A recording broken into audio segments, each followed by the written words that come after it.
haddaba ninka sida dhabta kuu jecel astaamahan ayaad ku arki doontaa ee ogow. kow, waqti kugu filan ayuu ku siiyaa xitaa haddii uu aad u mashquulsan yahay, waayo qof si dhab loo jecel yahay lagama mashquulo duruuf kastoo lagu jiro. labo, shukaansigiisu hore u socod ayuu leeyahay ee habeen kasta meeshii xalay ma taagna.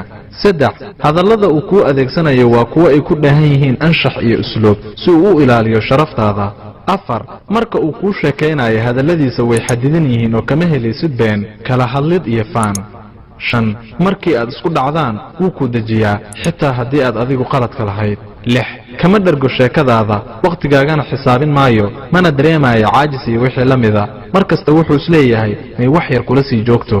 toddobo, arrin kasta oo uu kaa codsado haddii aad ka cagajiddo kuguma cadaadinayo, waayo waxaa intaas ugala weyn jacaylka uu kuu qabo. sideed, farxaddiisa wuxuu ka hormariyaa taada, waayo adiga farxaddaada ayaa ugala qiimo badantiisa.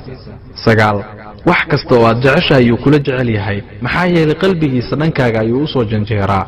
toban, farxadda iyo murugadaba waa mid kula qaybsada, waana mid mar kastaba wanaag kula garab taagan. hadda waad garatay soomaahan astaamahan ninka sida dhabta ah kuu jecel. waxaan kuu rajaynayaa inaad noqoto qof la jecel yahay oo aan weligii la